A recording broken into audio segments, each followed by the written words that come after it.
All right, would you like to call the meeting to order? Audio, visual, we're on.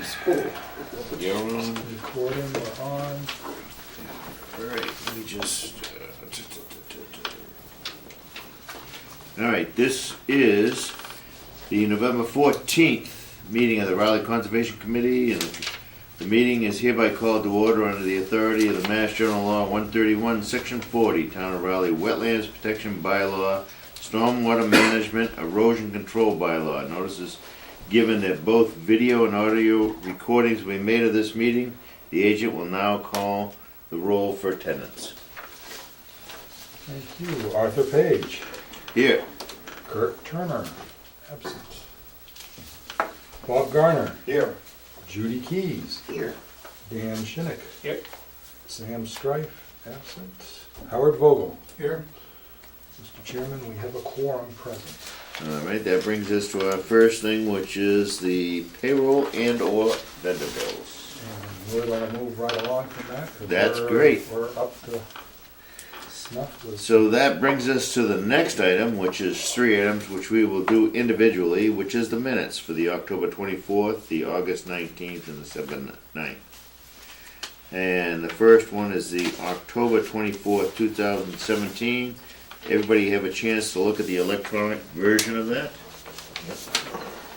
Any questions? We Kurt, had have a anything? call from Commissioner Turner, who That would- alerted me to the fact that under the permit applications for 191 Main Street, submitted by the town, and also the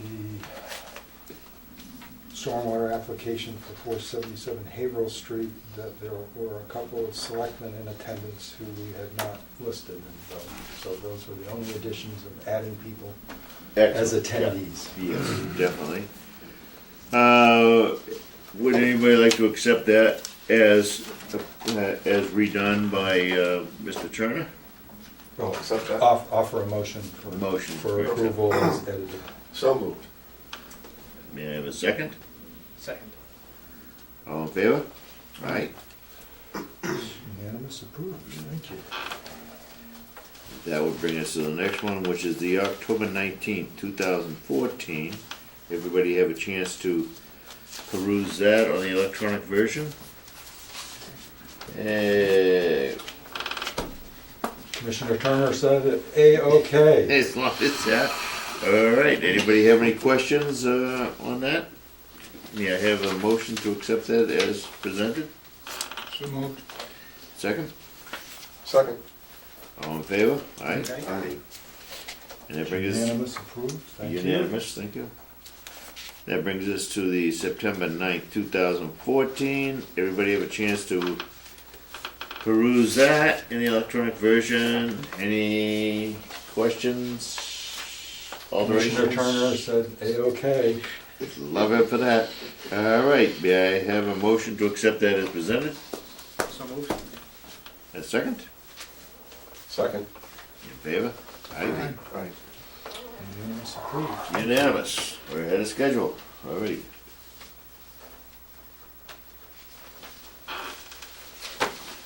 Okay.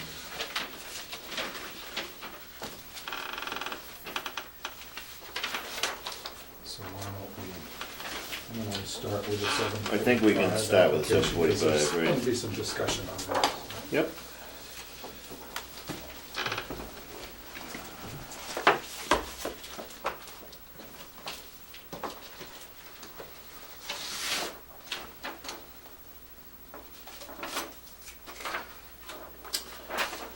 All right, this will bring us to our 7:45. We're a little ahead of schedule, but this is a legal notice from the Raleigh Conservation Commission in accordance with the Wetlands Protection Act, Mass General Law 131, Section 40, as amended by the Town of Raleigh Wetlands Protection Bylaw. A public hearing will be held on Tuesday, November 14th, 2017, 7:45 at Room 5 of the Town Hall Annex at 39 Central Street to consider a notice of intent of an application filed by James McCashy, for the proposed construction of a detached 40 by 60 garage and two 30 by 70 greenhouses a portion of which is possibly located within a 100-foot buffer zone of the bordering vegetated wetlands at 95 Cross Street, map 27, parcel lot 13, Raleigh, Mass.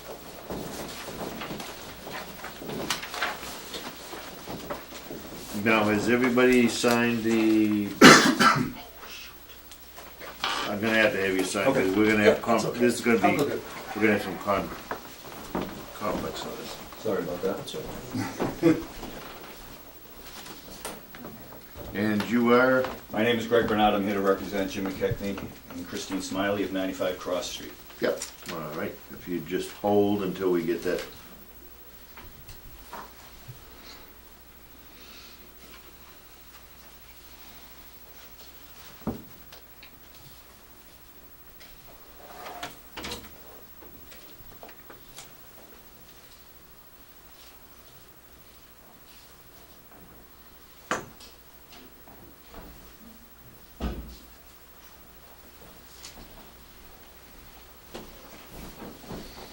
And if we just pass that around for everybody to sign that's here.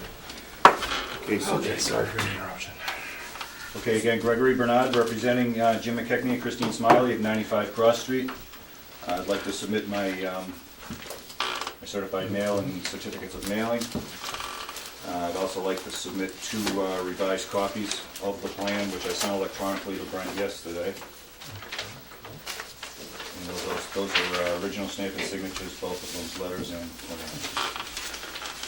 how do those different, Well, okay. we'll get into that. We'll get there. So as mentioned in the notice, Jim McKechnie would like to build a 30 by 60 detached garage.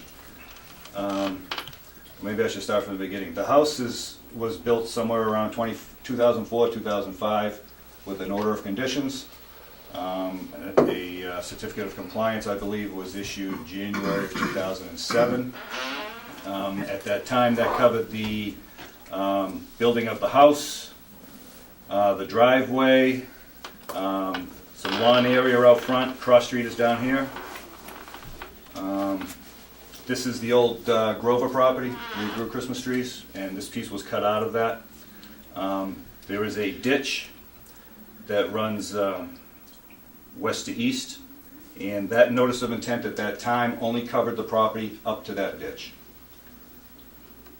There was an order of conditions issued that showed a 25-foot no disturb area. A silt fence was put up in that area, and the property was cleared back to that 25-foot no disturb area. Now, he would like to come in and put a garage in the front half of the property. There's existing bridges, and there's an existing woods road that goes back, which dates back to the Grover property, and a concrete bridge that allows vehicles to go over. In the back portion of the property, he'd like to put in 2 30 by 70 greenhouses. They're called hoop houses. There'll be no cement floor, it'll be a ground floor. I believe there are aluminum arches with plastic membrane over it. They're tied down or staked down, you know, so not to blow away. In the back portion, there is another ditch that feeds the original ditch. We're approximately 65 feet away from that ditch. There's also a wetland area that was flagged by Wetland Management Inc., Bill Manuel, in September of this year, so we could establish the 100-foot buffer zone. That had never been established. The only thing the owner had to go on until that time were the GIS maps that are available online. And as usual, the actual wetlands on the ground are different than what's shown. So based on that flagging, we were able to establish the 100-foot buffer zone. Again, the existing gravel road and woods road travel right by where the greenhouses will be accessed. We had a site walk, Brent, myself, and Mr. McKechnie on November 7th. During that site walk, some issues were brought up, and the revised plan that you now have was to address most of those issues. Some other issues have come up. in the meantime.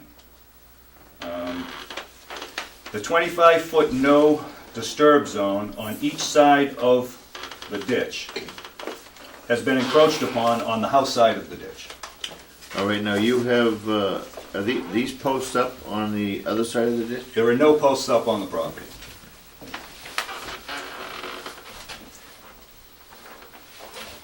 We are now proposing to reestablish the posts that were up on the street side of the ditch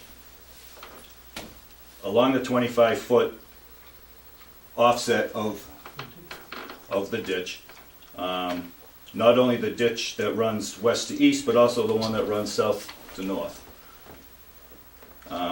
We are requesting of the commission to not have that be deemed a no disturb area, but rather a managed planting, a permanent herbaceous planting management area to keep down the woody growth, because this has been historically a field, and Mr. McKechnie would like to keep it a field and not let it be overgrown with pioneer species or invasive species. He'd like to be able to knock down the woody growth by being able to cut in those areas twice a year. That came up today when I was meeting with Brent. Has that been cut?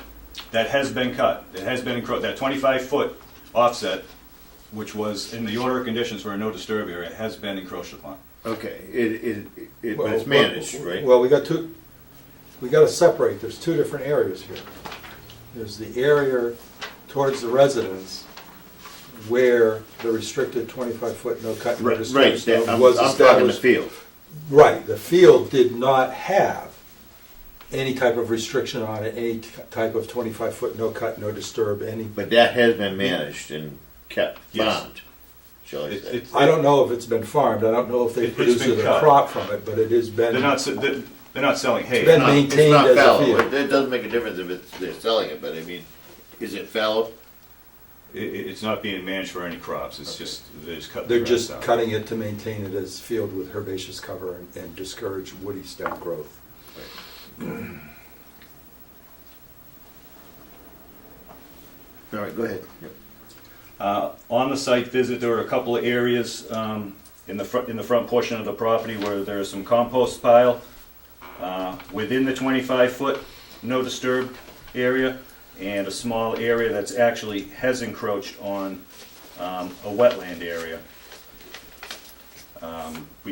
We're requesting, at least in the areas that are not in wetland, the compost areas, we're requesting to take out any of the man-made debris, which are just pots. There is some concrete broken pots. There's some plastic pots. We want to take those out by hand, spread the compost by hand, and in the upland portion, plant perennial ryegrass to establish regrowth. In the portion which is actually closer to the brook, there's a small compost pile that is inside the wetland. Again, we want to remove everything by hand, spread whatever soil is left in the compost, and plant that with a wetland seed mixture approved by the commission or by the agent to reestablish wetland growth in that area. Once you cross over the first bridge, the first brook on the concrete bridge, on this left side, we want to maintain a 25-foot do not disturb going from the property line, following this area, all the way up to the ditch. And this whole area in here will be the do not disturb, and that'll be marked where it's an opened area, we'll put in the posts with the signage. But a lot of this, the 25-foot offset doesn't go into wooded areas. We would ask, instead of putting posts in the woods, that we were able to put signs on the existing trees out of it. So that is currently wooded. This area right here is wooded. Right. But a lot of the area that's proposed to be no disturb is herbaceous, just naturally, not because it has been being maintained on that particular segment of the property. Right. All right.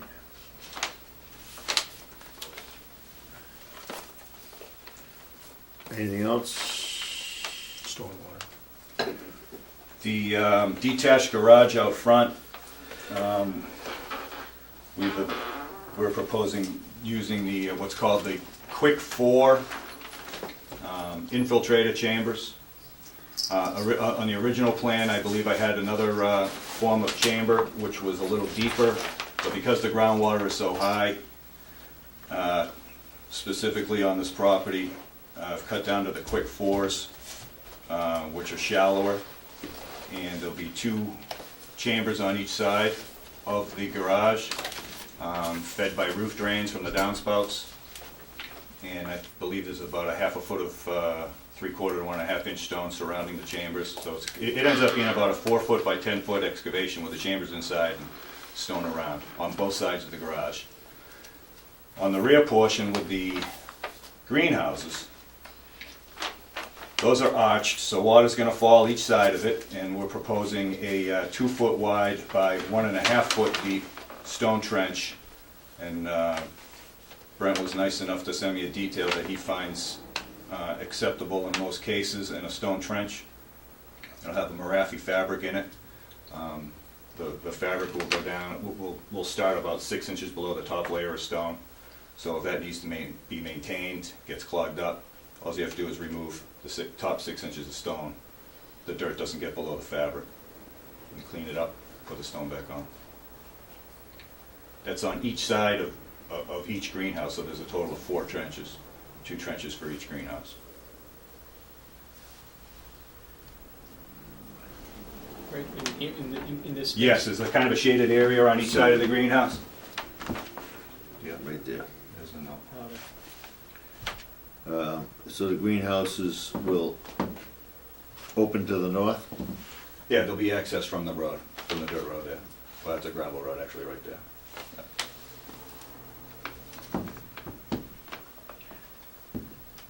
Any questions from the board? I have, could you just, the 25 no disturb zone on that side of the ditch, you had said that it, Is that, in green. it Yeah. has, that said, you said that has been encroached upon? Yes, it has. And is the plan to restore that? This to- plan is to restore it, but not to have it as a no disturb zone, but have it as a managed area. So we can cut down on the woody And vegetation. that would be twice a year? This, would that be the same sort of plan that's happening right now in this area Yes. over here? Okay. All right, at this point, I would like to bring it up to the audience. Any questions? I have a few questions. Go ahead, identify yourself and stand up, please. Steve Comley, 50 Mansion Drive. We own the property across the street.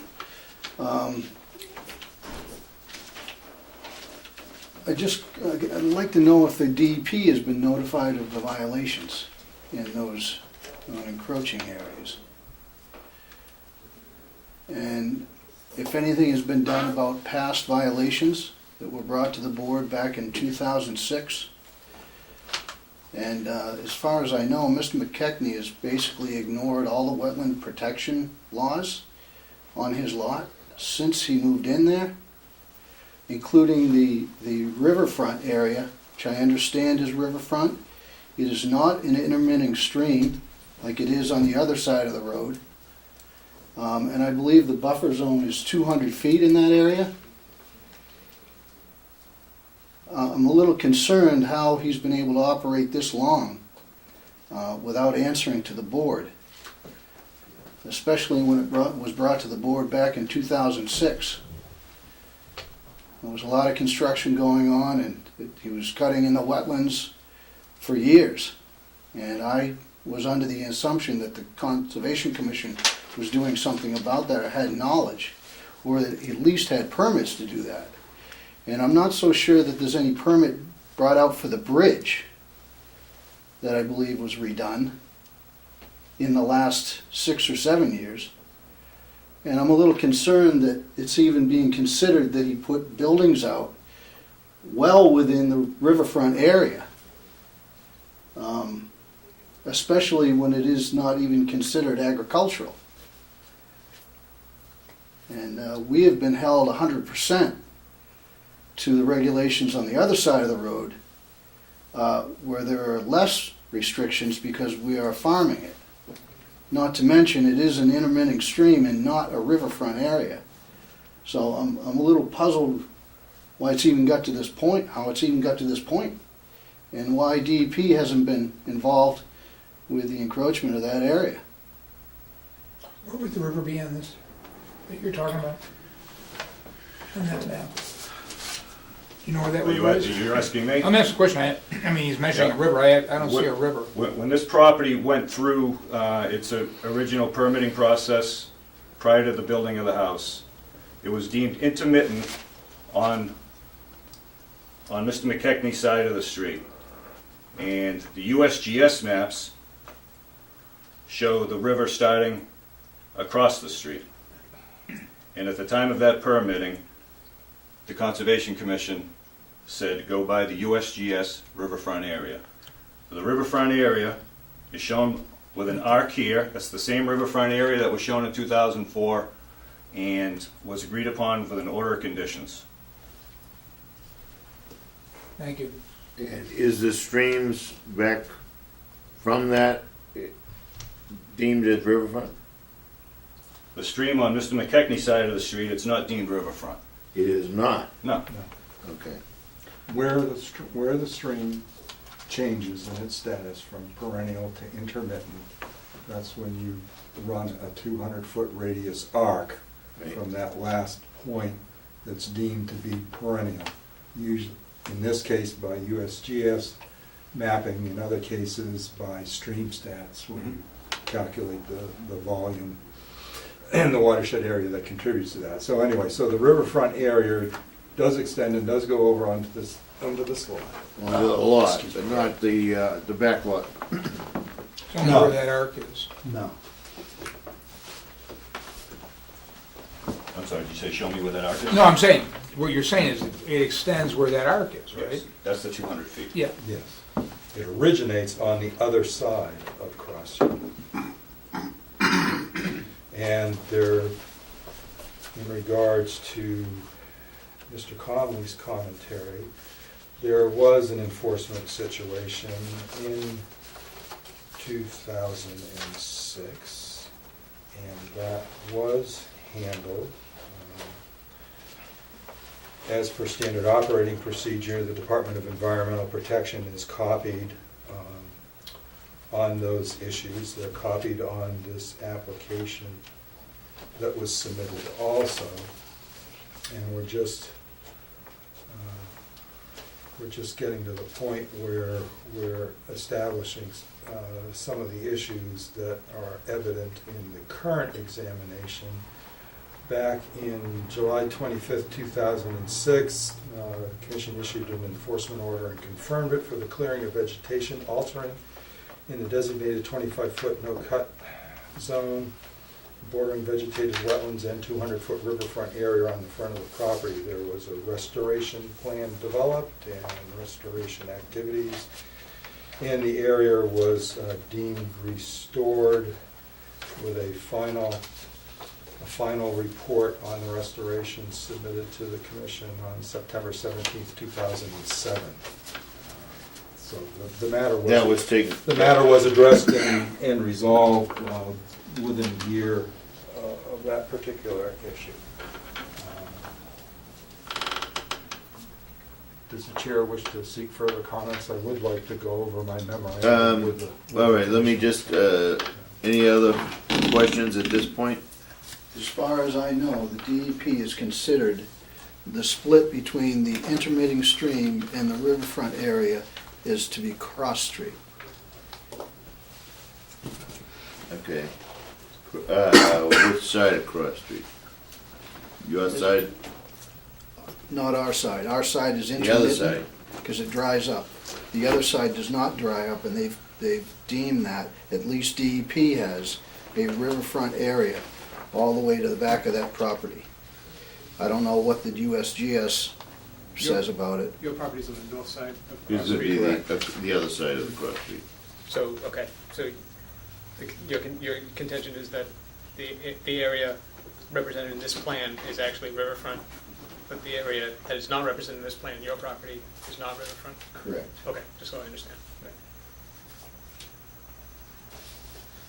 All right, at this time, Brent, because we can always go back, let's, Well, the commission welcomes the submittal of any type of communications from the Department of Environmental Protection certifying Mr. Conley's statements in regards to the presence or absence of a regulated resource area. So we're not in possession of that, but this application is at the Northeast Regional Office for review. We haven't gotten any comments yet. I don't know. No, I didn't get anywhere with them. Yeah. that would be the DEP Yeah. number, yeah, okay. DEP reviews it, so. Matter of fact, I didn't even see that number posted until you alerted me to give them a call. I was on that site at 8 o'clock this morning, and it still, that number wasn't posted. Oh. So I was surprised when you sent me the number. So anyway, if I may, the commissioners all have a memorandum before them. Also attached to that is a letter submitted by Mr. Bernard on behalf of Mr. McKechnie. You can come on in, we're just all gonna stare at you and gonna record you, but you're welcome to have a seat and join us. You Alex's brother? Yeah. So anyway, so I'm just going to read the whole thing because there's a lot of subject matter here, and we've touched upon a little bit of it, but I just would like to go through kind of the whole thing, and then we can have a discussion on how to proceed. Please be advised that I've reviewed the notice of intent application package and submitted plan titled Environmental Site Plan to accompany a notice of intent in Raleigh, Mass. Dated October 18th, 2017 by Gregory P. Bernard. A site visit was conducted on November 7th, 2017, where I was accompanied by Mr. Bernard and Mr. McKechnie to review the delineation of bordering vegetated wetlands in the areas proposed for the construction activity. The rear of the property contains previously existing freshwater control ditches that appear to have been put in to facilitate draining runoff from the large tabletop expanse of field where at one time Fraser fir was grown for Christmas tree production. 2 wooden bridges and 1 concrete bridge cross the main ditch. The property is a previously developed residential lot that an issued order of conditions 63-0430 of 2003 allowed development consisting of a wood-framed residence, subsurface sewage disposal system, gravel driveway, dog kennel, and raised bed garden. The as-built plan indicates numerous installed bounds, 23, to mark the 25-foot no-cut, no-disturbance zone, which are no longer in evidence. It appears that various activities prior to the submittal of this current application have occurred within regulated wetland resource areas without application submittal for the ConCom review. The driveway within 200-foot riverfront area and portions of the 100-foot buffer zone to bordering vegetated wetland has been paved.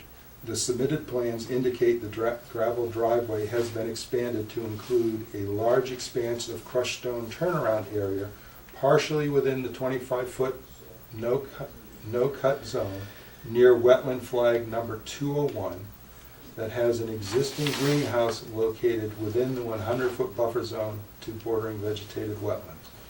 The existing greenhouse is proposed for removal. At the site visit, it was noted that some landscaping activities had occurred within the restricted no-cut area beyond just the removal of bounds. A mulch compost pile was located within the no-cut zone near wetland flag number 202. A mound of discarded soil and dead pot-bound plants was located within BVW at wetlands flags number 204 through 207. A pile of landscape trimmings and branches are within the no-cut, partially off property at wetland flags number 302 to 303. Along with these discrete issues are the general scattered man-made debris of busted plant pots and scattered discard containers that should be collected for appropriate disposal. At the westernmost wooden bridge, and that's across the main branch of the freshwater drainage ditch. The restricted no-cut zone has been almost completely landscaped on the wooden, let's see. On the northern Lost my boundary. place here.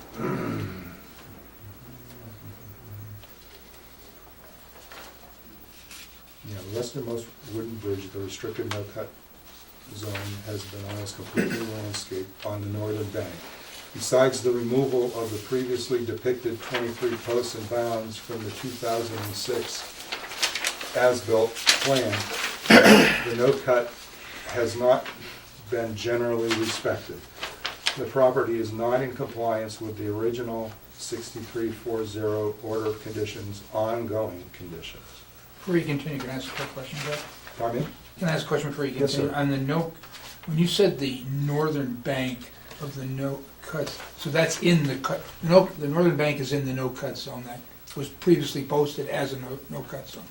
Yes, I'm, Not the other side of the bank, this side of the bank. right. Thank you. Again, at the time of the 2003 to 2006 order of conditions, the only place that a no-cut, no disturbance zone Was cut and disturbed. was decided upon by the commission was starting at the flagged wetlands along the driveway access on Cross Street, proceeding to the easterly side, is that easterly? Yeah, the easterly side boundary, and then intercepting with the wetlands associated with the main drainage ditch, and following that on the northern side towards the part of the property that was developed for the residents, extending all the way up to the side boundary here at the western most terminus. So that bank right there is the bank you're talking about? Yeah, so right That's all in here, landscaped. this is all landscaped. There's a large oak tree with a big black, dark mulch bed underneath it. The Yeah. other side has landscape plantings or whatever, and no trees or shrubs to facilitate having an aesthetic view from the rear of the residence looking out over the field area. And where's the pots and stuff like that that was stored on the? That's down here where the landscaping activity has been. I think we've got That's- at least 3 spots. You know, scattered debris is a minor issue here. Yep. The concentrated piles, the smothering piles, that stuff is, and again, they've already indicated that we're going to seek to address and restore those areas. So if I may continue.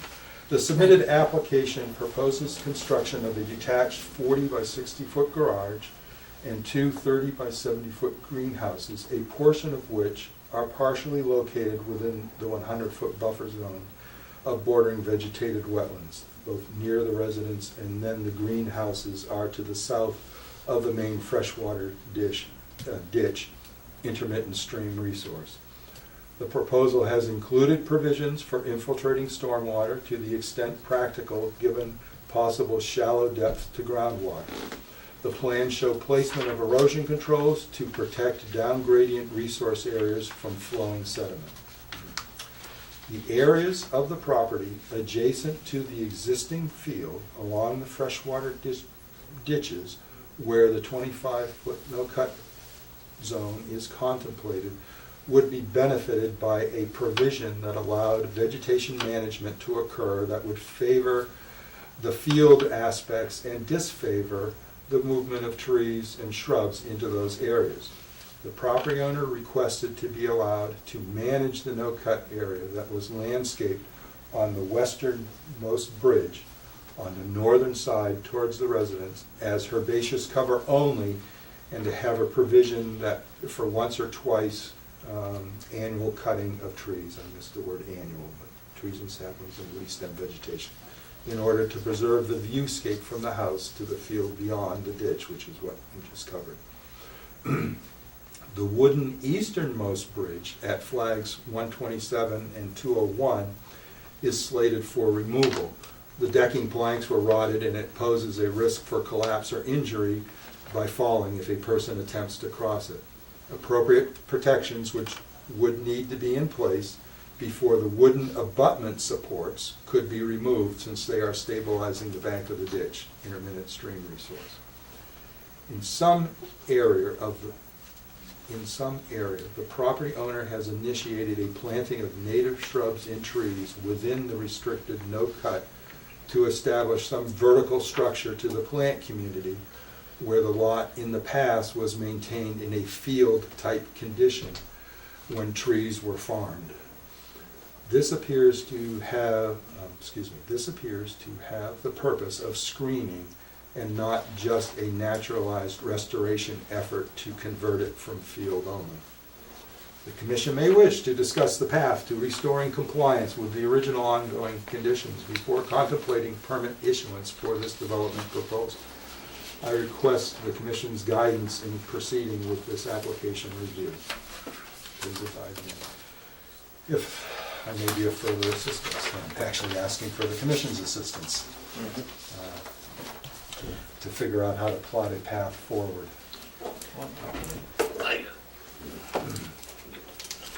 No, these gonna be commercial greenhouses?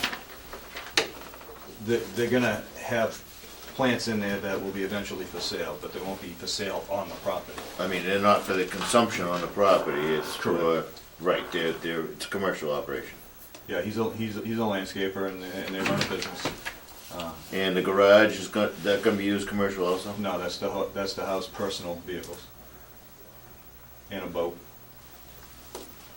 The garage is proposed to have one entrance in the front off the existing bituminous driveway, so we'll have a short bituminous into one bay, and then there'll be, I don't know if it's 2 or 3 bays in the back that'll be accessed through the existing gravel drive. It would be 2. 2 bays in the back, 1 in the front. Anybody have any further questions? I have another question. The board first, and then we'll go to the audience. All right, Mr. Chairman. Go ahead. Steve Coleman, 50 Mansion Drive. I am extremely concerned, seeing as though this, it's obviously coming into a commercial operation. I think the intent of putting all the trees out front that look beautiful is to hide what's going on back there, obviously. Again, he has ignored everything the DEP has told him to do and the ConCom has told him to do. What's going to ensure that this doesn't get out of hand in the future? And if they have these many plants, which I imagine they're going to sell at Wolf Hill, it sure looks like Wolf Hill is pretty consolidated where it is now. And it sounds like this is going to be the overflow, which means a lot more traffic, truck traffic. And I would venture to say that this is going to grow beyond this. I couldn't even understand why you would consider it based on past behavior. It's just totally beyond me. And he's ignoring what the ConCom came up with 10 years ago or 12 years ago. Who's going to be watching this in the future? And it just doesn't make any sense why this would even be considered. And it is not an agricultural site. Not to mention, if they're putting plants back here and everything is piling up now, what kind of fertilizer are we going to be looking at in the river down the line if they just ignore, if they just can't even keep it clean at this point? And now it's going to quadruple in size. It just seems like there's got to be some more questions here, at least. You looking at me? Yes, I'm looking at you, you groaned. Yeah, I groaned. Steve, the one thing I will say is that originally was potato field. Well, not originally, but 100 years ago was potato field and so on. So it's got an agricultural history. The problem is that they built houses along there. So now it's considered residential, even though there's agriculture in back of it. I will say I do not have a problem with people using their property if they have a significant piece of property, which this is, for agricultural purposes. I have an extreme problem having people come before us who have disregarded our rules before. Extreme problem, and I don't see any way around it.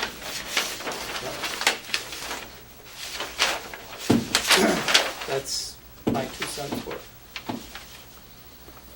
Mr. Chairman, may I address? Sure.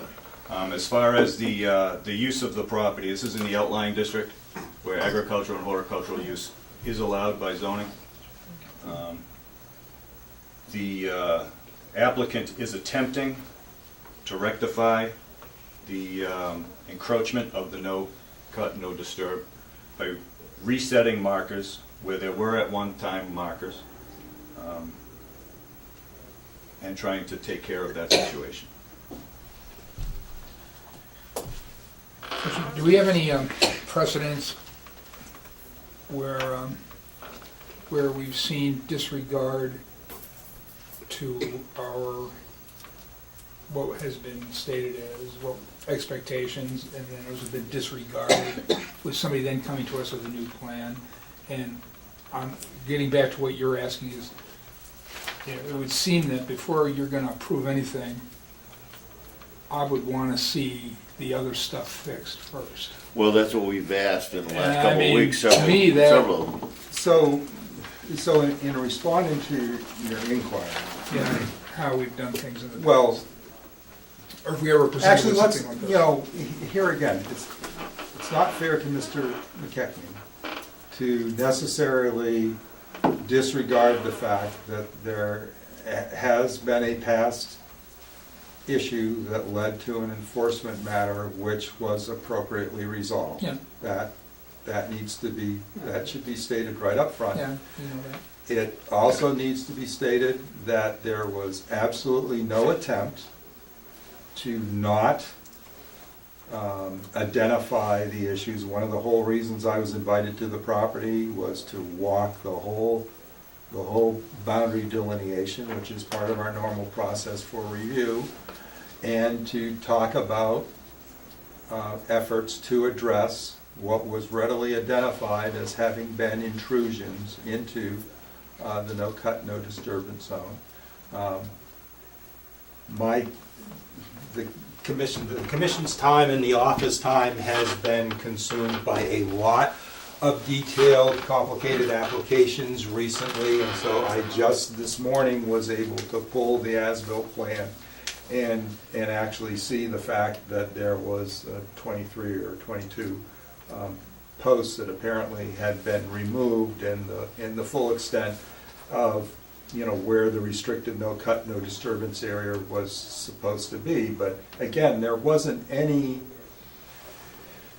upfront acknowledgement of wanting to address that situation when we had the site visit. I just had not had the time to acquaint myself with the previous as-built plan from 2006 or 2007 to understand that the physical post had disappeared. Now, the fact that the physical post disappeared does not mean that I was looking at intrusions and disrespect of that no cut, no disturbance area every place that it was. It probably was looking at, if I had to estimate based on the whole percentage of square footage for it, is probably 10% out of the originally established no cut, no disturbance zone. 10 to 15% Has been intruded on. has been intruded upon and not necessarily treated as it was intended to be treated. But again, there was a recognition that there were some concerns and issues, and it was stated up front to figure out how to address this. I mean, I've had a little bit of time now to contemplate this a little bit, and you know, every journey begins with a first step. And so I think the first step is to, number one, look to figure out where to reestablish the no cut, no disturbance posts, because you cannot tell where a restricted area is if you do not have some type of monumentation or something there. Number two, it already is stated, the compost pile, the landscape trimmings, the accumulation of soil, that those areas were going to be restored.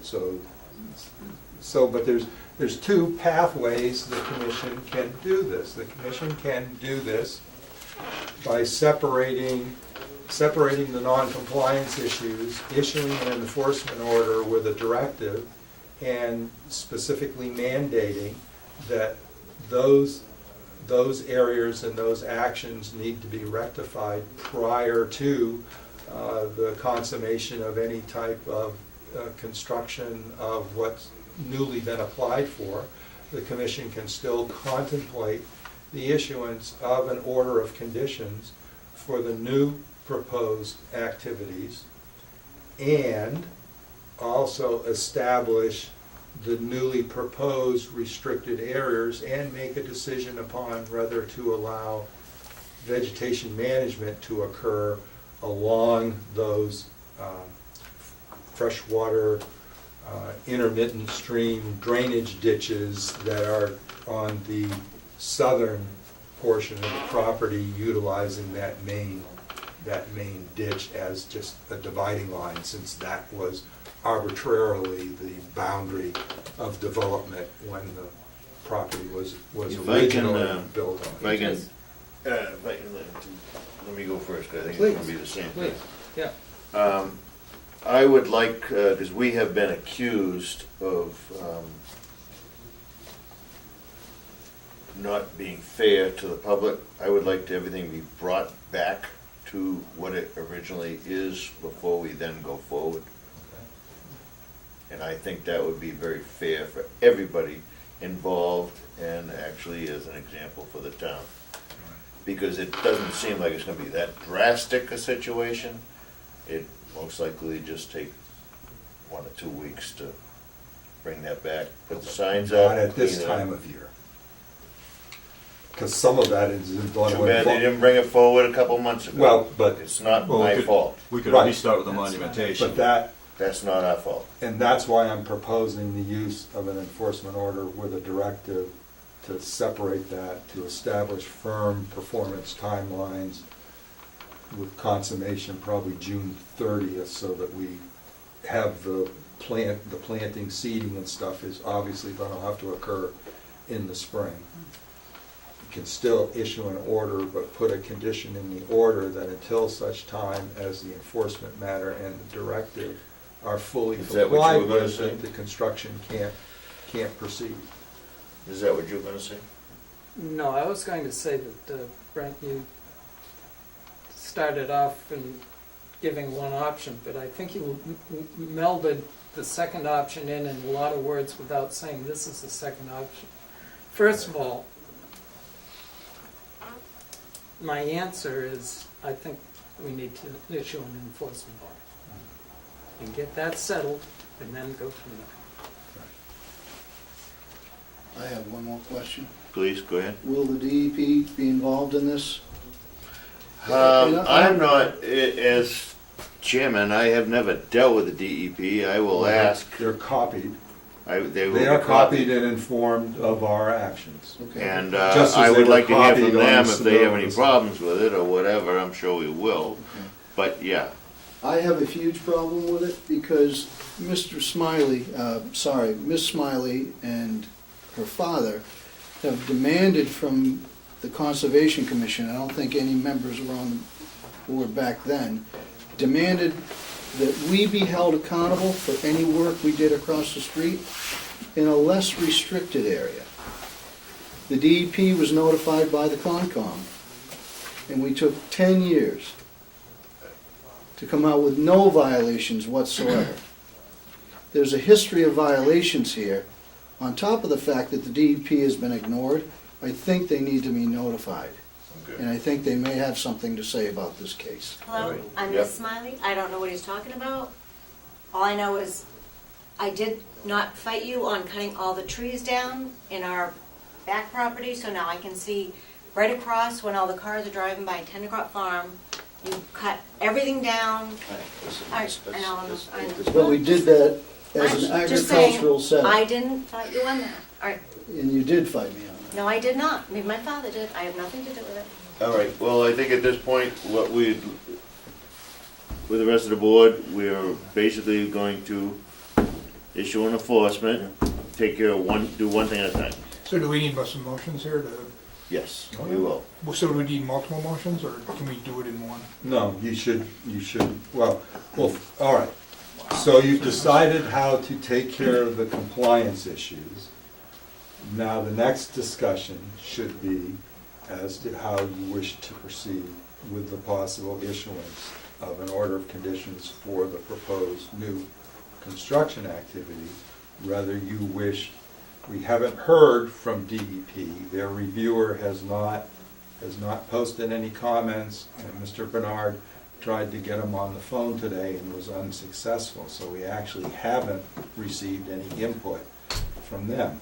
So, getting some clearer guidance from you, we may wish to continue the matter in terms of the notice of intent application to allow consideration of a refinement of some of the proposed activities on the plan, revising the plan to reflect things so that it can be jointly used, both with the enforcement matter and the directive for that. And the use of a directive is so, because an issued order of conditions has a 3-year cycle of life. So there isn't a mandate to implement and consummate anything that's in an order until prior to the expiration of that order, and you are also allowed to come ask for a continuance. The use of an enforcement directive would allow the commission to mandate a set time for certain actions to be completed, i.e. that was my suggestion for like a June 30th deadline for restoration, replanting, and seeding of those impacted areas. So yes, so I sort of talked myself into, and hearing what was being said here, it talked into the idea of those two things melded together in a sense, but definitely one being implemented and utilized first, with the second then being hinged upon performance of the So just for resolution clarity, of the is that, compliance say there is issues. a date of June, whatever, what we would be saying is that they cannot move on to any type of construction until, Should do one before the other. Whether they're tied in together, fine. You- Whatever. So just as the commission just experienced with 548 Weathersfield Street with the farm crossing and the bridge work, yeah, the commission can allow, once the restoration and the reinstalling of the bounds for the no cut, no disturb area, the remediation and restoration of the landscaped areas back into supposedly just at least herbaceous field cover, which is what it was originally, getting it seeded or whatever, you can then make a decision that upon that time period, but still have monitoring of those areas so you can make sure that the seeding and the planting takes. You can then allow, if you so choose, the implementation of the construction activities for the garage and the greenhouse. So we need to see the results Yeah, first. yeah, Okay. yeah. Which don't seem that In other words- immense. Right. Yeah, in other words, restore the property to compliance with the previous ongoing conditions from that earlier order, and then Which, in all fairness, we've had to do several times in the last couple of months before we've allowed people to even put up a mailbox, so it's only fair. I would like to ask a question about the Sure. the earlier enforcement order up front, which was rectified. Yes. I was not involved with that, but it was to my understanding that the plantings in that area replace wooden posts in that area only. I'll have to check and Okay. read the details of that. In other words, I just have pictures, I I wanna have make pictures of sure- it all being cleared down to stubble when it was. I'd like to know if the posts need to be reestablished starting in the front of the property. And again, I don't have that, that paperwork or that enforcement order or anything Right. like that. It was to my understanding that these 5 blue spruce trees that are planted here on the side of the garden were to replace those posts. But of course, there were posts all the way back here. And also, the posts that are shown on the revised plan on the northerly side of the northerly bank were not shown as proposed on the original plan, but they were sent to Brent digitally last night before Brent put his memorandum. So we tried to take some affirmative action on the restoration by reestablishing the monumentation on that side of the ditch, before the memorandum came to light. So we need a motion. Do I hear such a motion? Well, No, let's get it down what we're motioning. Right. Yeah. What are we, We're gonna bring it up to compliance. yeah. but there's gonna be an enforcement, motions to an issue, Yes, and I'm probably going to have to. I'm sorry, may I interrupt one more time? I just want to make sure, I just want to ask my client if he'd like to Certainly. say anything before you guys take a vote. Jimmy, is there anything else Yes. you'd like to add? The only thing I'd like to add is that the way, when you read something on a piece of paper and not physically view the property, it sounds an awful lot worse than what we're speaking of. Yes, there was some encroachment. We're rectifying, we're working towards fixing that. I'm not out to damage any property. There's some issues that I just weren't aware of where those things were, and et cetera, and I'm here to fix it, and that's what my main objective is to do. And if you allow this, wonderful. If you don't allow it, at least we're gonna fix the property so I can feel good about the fact that it's dealt with. Yep. Very good. And that's not having the screen tonight. I had Right. pictures for you that would have been a much better descriptive representation of what we've been able to do. Yep. by Nobody's responding. accusing anybody of malicious damage or anything like this. We're just going to bring everything up to what it's supposed to be. And was Absolutely. originally agreed upon And to the Yeah. committee, to the town, and at that point, we'll go forward. not gonna blame a 80-year-old Greek man that has a, 90, he's 90. well, he's 90 now, but an understanding that he can do anything he wants on a piece of property, but that was some of my trouble. So what would the motion be? So the motion would be to issue an enforcement matter for pardon me? Okay, go ahead. Yes, so based on, For Because details- well, for the bring it back. for the discussed issues of noncompliance with the ongoing conditions from 63-430, I believe is the Very good. original number, with a directive to be put together to address restoration, reestablishment of bounds, and whatever other mitigation is necessary to achieve compliance with that original order. Original compliance. Do I hear such a motion? So moved. Second. All in favor? Aye. Aye. All right, so that's Let's get the- this moving right along. Yeah, that's the, Okay. and so that's the enforcement. Right. That's the enforcement. That would with- get us with directive. to ground zero to start afresh. Okay, so we, but And now, then hopefully this now what shouldn't do we take- have? Then my suggestion is, because we haven't had the Continuance. ability, is to request the ability to continue this, To the, so that, well, so number one, continue to the December Fifth. 5th meeting, yeah, so we can get the department's input, if there's going to be some from their reviewer, as well as to interface and figure out possible revisions to the plan to try and address the compliance issue. Also, don't go anywhere, because I gotta go get a piece of paperwork for you to sign. too. Right. So, but yes, if they give us permission for a continuance, that's what the purpose would be. okay. Yep. So we need a motion? We, No? We first need their permission for a continuance. Have to, Oh, yeah, do I hear such a motion for a continuance for the December 5th? should we, what was the permission? You're asking me and he's asking them. Yeah, we gotta go first, do Yeah. you need the permission We first? need permission from the applicant. permission. They're asking you to continue the notice of intent application until the December meeting. The notice of intent is what exactly? Can you explain that, please? The proposed project of building the garage and the greenhouses. I don't care if that even goes further.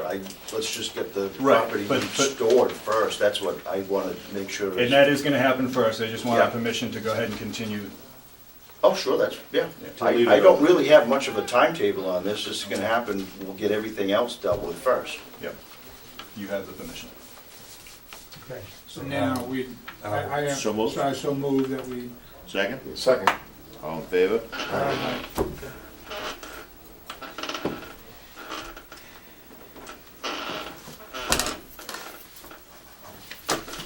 Go get. Yes.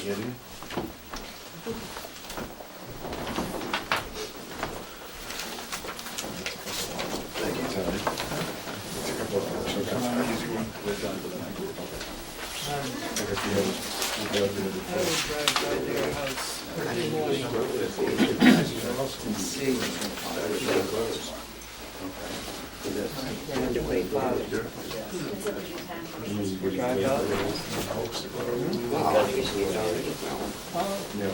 No, he went out and picked up his newspaper, and go back. But I also see sent. if they had used it, you mentioned that there was already.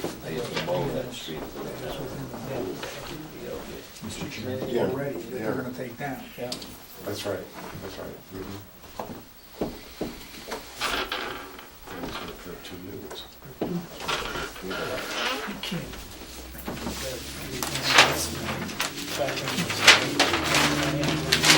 I mean, yeah. And that's not our decision. Our decision. What are they growing? How does that affect? I'm sorry? What are they growing? I don't know if it's a specific, or if it's various assortment of. This morning and said that.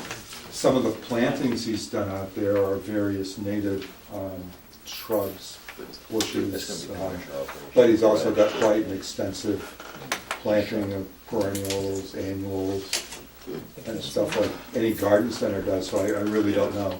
He's got, how many acres? It's not one of those questions I actually ask. I just, You how can't. big's the greenhouse, where's it going, where's the stormwater going? That's the type of thing. Not making light of that, I'm just meaning that I'm like, Hey, Dan, have a cookie. Yeah, absolutely. You might wanna pass them by Judy first. Yeah. I usually let her I can have pick her. out the The biggest pick of ones. the, That's tries right. to litter, you know? Thank you. All right, I lost time. Oh, I lost a half hour, yeah. wasn't the simplest thing. It's exactly simple.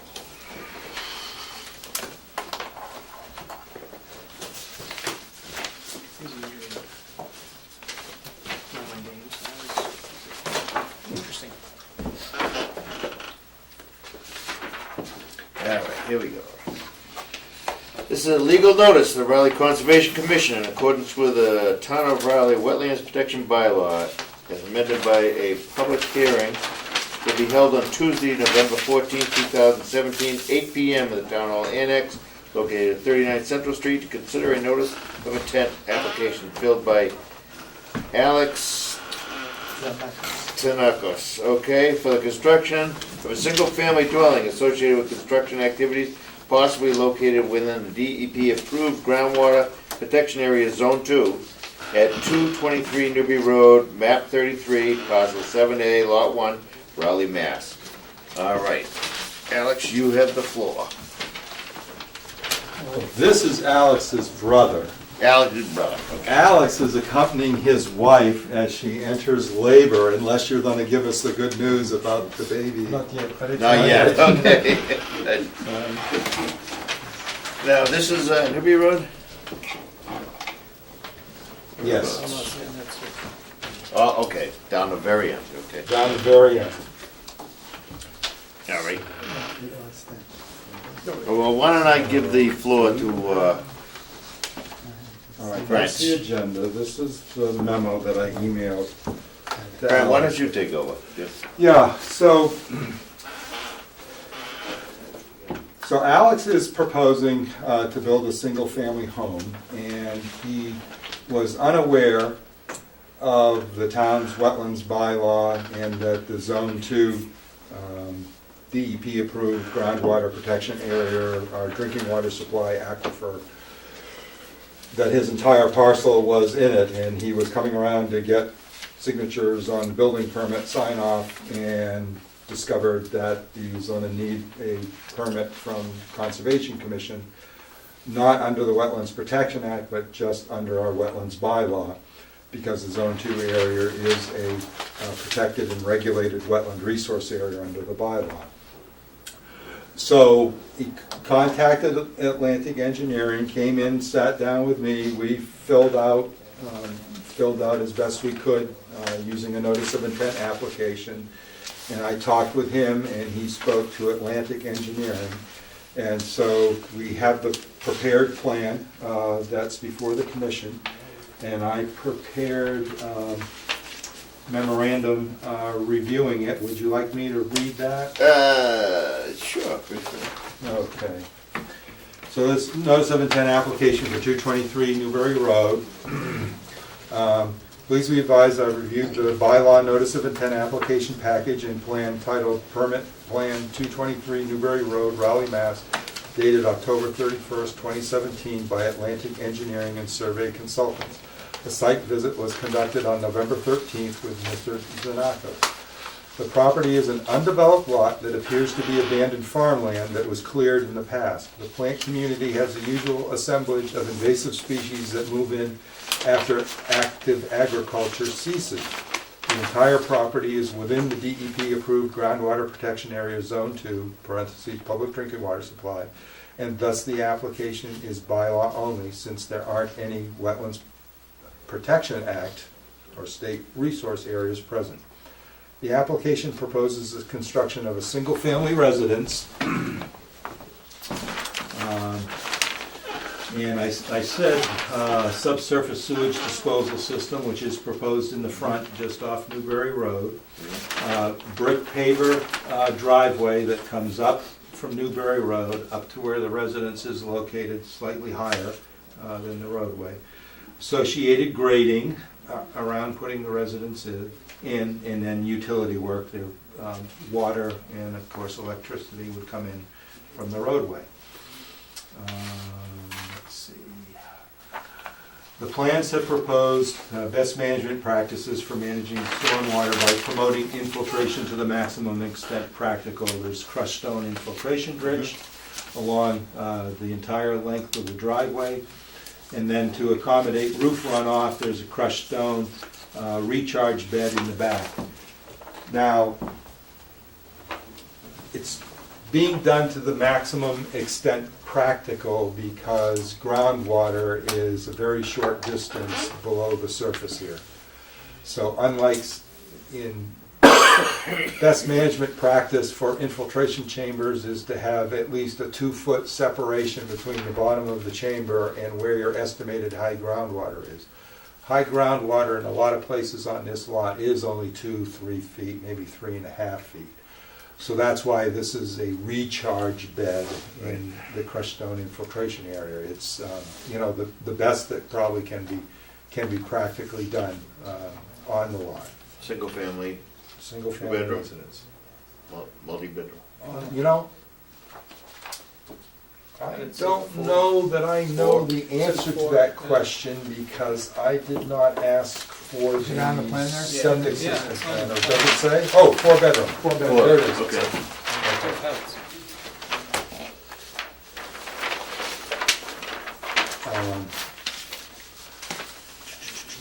So in reviewing the plans, I offer the following comments to guide possible plan revisions, and I did email this to Atlantic Engineering also.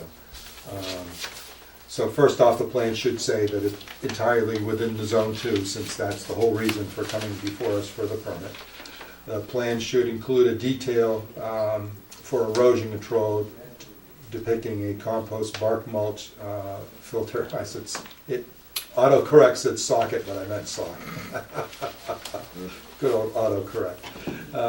With correct anchoring. And there's enough white space Right. on the plan right there that they should be able to accommodate that detail. Crushed stone infiltration trench along the driveway drops from the 100-foot contour elevation to 95, so consideration should be given to installing baffling to prevent overflow discharge at the street frontage terminus end. We've had this discussion before, because if you just put a crushed stone trench that drops down that many feet, any water that goes in up here is immediately going down to the bottom end and then just going to upwell and discharge, unless you section it to slow it down so it at least tries to accomplish some infiltration. Otherwise, it ends up just being a ditch that takes it right down to the road. And the 10 by 35 foot stone recharge bed may overflow, again, because the engineers admitted that, you know, its capacity was not going to be able to accommodate larger storms. And so I said that provisions for a riprap swale that provides southerly overflow path at the western corner should be considered. And I just figured that was the Right. place, take it farthest away from the residents and also utilize the grade change to the back so that it would go away from the structure and not go back. Erosion control should be considered based on topography along the frontage, on the eastern side boundary with the Riley property, and then at the southern edge of disturbance up there. So basically, there should be erosion control here because you're going from elevation 100 down to elevation 95. Erosion controls along here because you're doing all that work and excavating the trench for the driveway, and again, the land slopes over to the Riley property. And then erosion control in the back here because you're filling to accomplish going around there, as well as that crushed stone bed. And again, you don't want material to be washed out.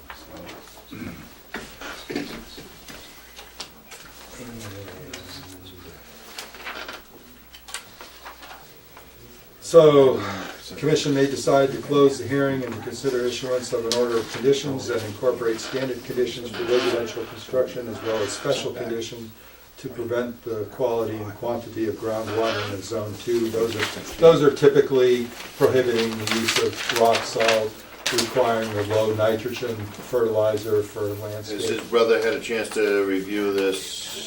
His brother's hearing all this for the first time, I know. Oh, okay. Okay. We weren't prepared for it. He just got Why don't I assume he has, so. We just can't put it right there. Well, you know, and so because there are a few requested plan revisions, I think we should just kind of leave this, you know, normally we would just say a 14-day window for getting the plan revisions done. I think we maybe ought to give a larger window than that, like maybe the 21 days to the next meeting or whatever, because we anticipate Alex is going to have his handful with a new bundle of joys, so it might take a while to. Okay, yeah, we'll work with that. Do I hear an motion to Issue an order, issue an order pending, discuss conditions, and discuss condition? review and approval of a revised plan that could take 21 days to get submitted. So moved. Second? Second. All in favor? All right, good, that'll be good. Okay. So the good news is, we just voted to issue the permit for construction of this house. And communicated to the engineers that did the plans that we'd like to see a few plan revisions made to that. We'll take it from there. That's And you got 21 days to do it, No, right? well, that's the important. we'll work with you. Just have him get in touch with us as soon as. He apologizes for No, not no being There's problem. nothing to apologize for. Yeah, He's now a father, it was, yeah, something hopefully. that wasn't expected. It makes him an uncle. But yeah. Good. All right, Maybe very good. come on, drive back home. When I'm You're done. You're done. Thank you. Thank you very much. Thank you. You're welcome.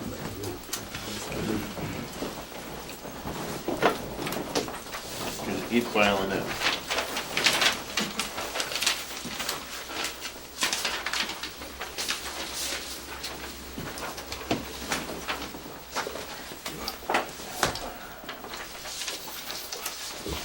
I remember the water in that area. Yes, that's exactly what I was thinking when I was down there. That's why I went back and I pulled out the plan and I'm paying attention to the elevations. Said, okay, you're up higher than the street, that's good. Yeah.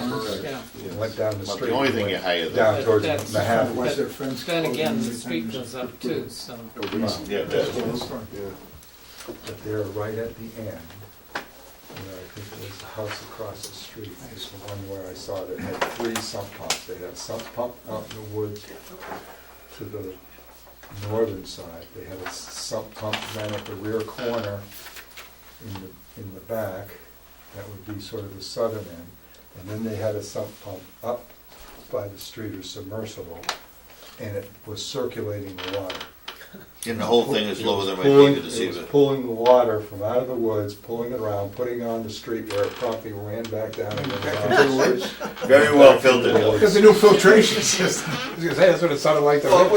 it was sad. I mean, it was sad. I mean, you know, it was all gushing out from Harrison Circle because the Harrison Circle wasn't designed for where the water would go, and then it would come across to Newbury Road. And Newbury Road had like a 16-inch diameter culvert that was expected to take something like 10 times. I mean, it was like rapids coming across there. I can remember that. It's like my second year working in Raleigh. I was thinking, oh boy, I hope this isn't an annual event. Yeah, 2006 Mother's Day event. Yeah, Mother's See it? Day. yeah. What,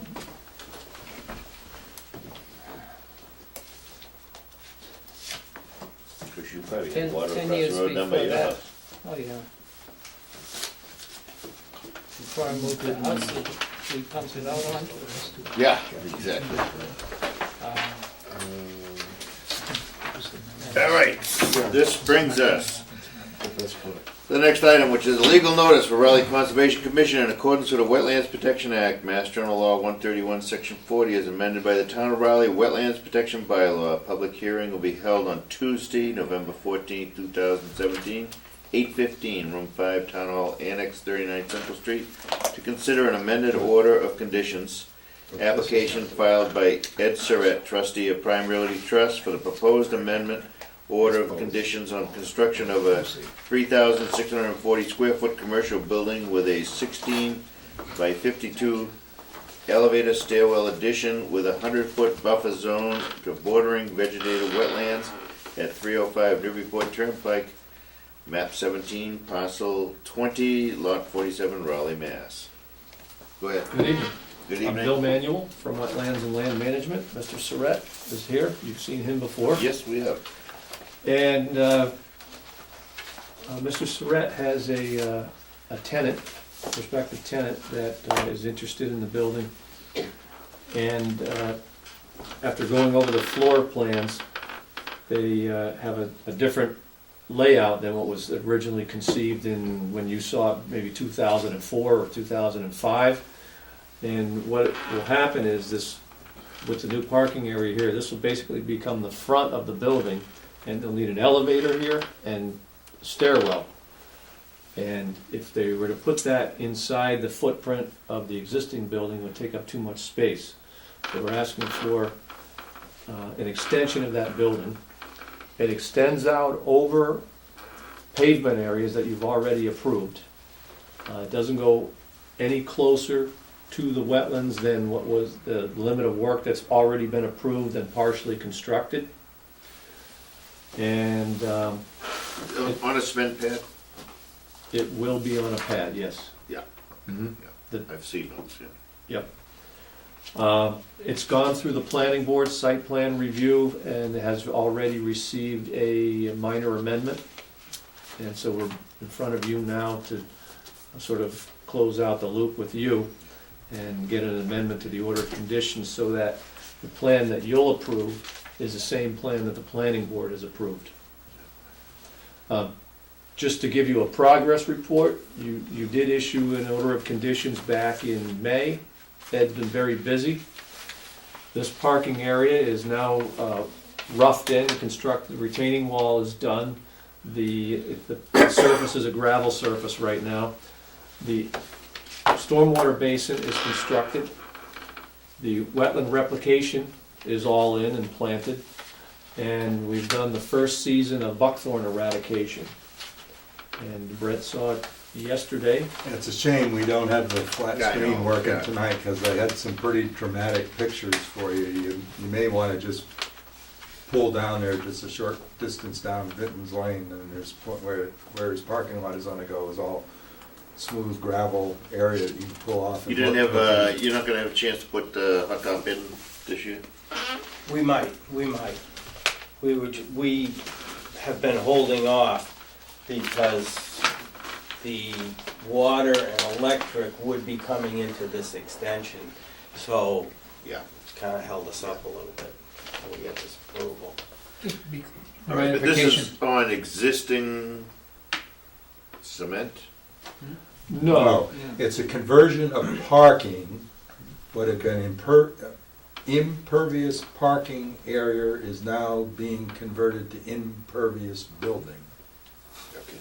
with no, so you don't have a memo, because I can say to you that the only proposed change in the text of the amended order is to just change the reference in the incorporation of this revised plan and Mr. Graham's commentary. Right. I have a comment letter from Mr. Graham that I'm just going to reference. So it's going off the back of the building, right? Yes. That's correct. Yeah. And this is Yeah, the building. back of the building It's right on gets Route 1 extended where the 16 fence, feet. they got the fence up there? Yep, yep, It keeps falling yep, down? the screening Yeah, fence it's at nice the looking. window. Yeah, that's I the did one. the other day and noticed it looked very good. Now, the plans we submitted to you, the planning board had one more revision. Mhm. And I actually have two sets of those plans with wet stamps on it that I'll give to you tonight, Great. assuming that there's no other changes the commission will request of us. As far as I can see, I think this is, Cut and dry. yeah, I cut think and I dry. know. I don't think anything will change. Unless you have anything to add. No. What I just said is Yeah. just, like I said, very, very simple. All right, do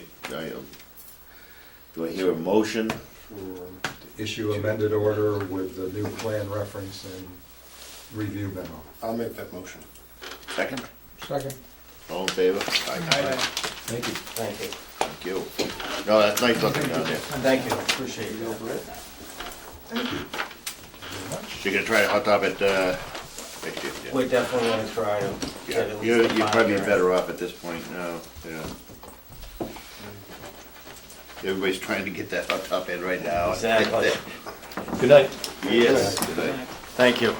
Yep. Might as well leave it settled. With the settle, Roads. where you put Oh, everybody is. fine and the actual They're trying to spend the dough. Yeah. top on it. Get some money left over this year for a change.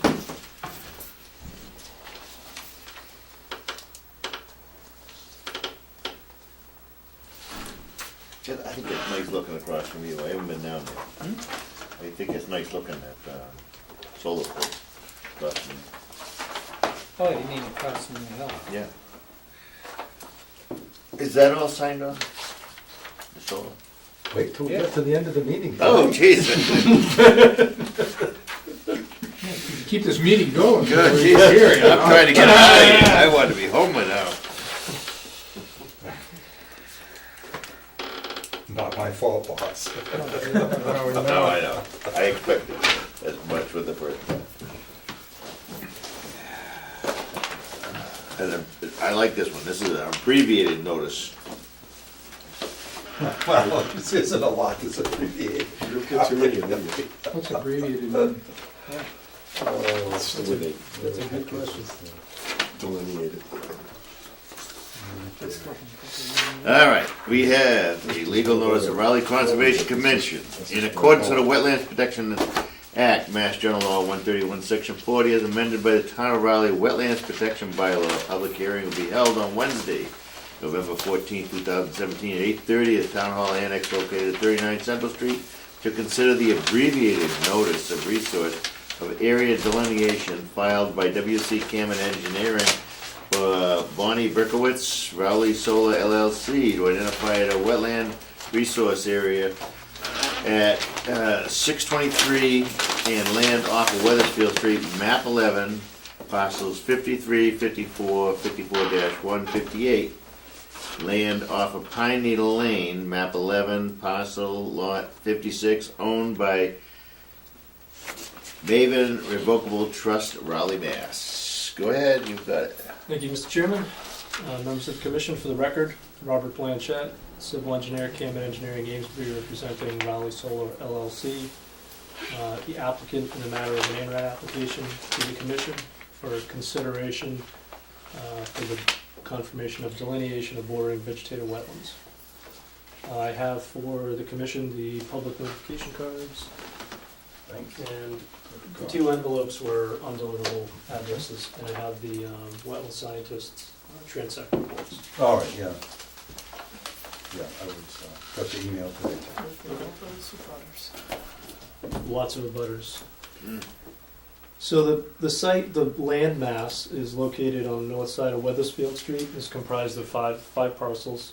In total, the land area is approximately 62 acres. It's butted north by the Georgetown-Raleigh town line. On the west, on this side, mostly residential neighborhoods. There's an open space parcel over here, and on the south by Weathersfield Street. The main residence here is, of course, 623 Weathersfield Street. Where is the field going in? Well, that's been battered Shouldn't be. around. That's really not part of this Yeah, I know. Oh, okay. application. Yeah, I can't get there from here. Thank you. I have more information if the chairman is I'm just interested. jumping the gun. Okay. Yeah. So the applicant Raleigh Solar hired Norse Environmental Services of Tingsboro, Massachusetts, to delineate the wetlands on site. And in total, the linear footage of wetland you see in this area right here is approximately 7,000 linear feet. It's all bordering vegetative wetland, mostly red maple swamp. And I've provided the commission with the report that Norse provided me. To me, rather. On November 8th, myself, Brent, and Norris walked the site and confirmed the location of the bordering vegetative wetlands. During that site walk, we decided that 2 flags should be adjusted, which I will provide the commission with the final revised plan once we get through this meeting. At the site walk, Brent had asked for the bank be delineated on 2 intermittent streams, one in this vicinity and one in this vicinity. That work has since been done, and the plans in my office are updated, but again, after this meeting, I'll provide the commission with the final revised set. Beyond that, I'm here to discuss it in greater detail if the commission wishes. Can you go over any other revisions to the plans, starting with the sheet that we're looking at? I'm not aware of any revisions to the cover sheet here. You're You thinking weren't of, listening to me out there in the middle of the woods, were you?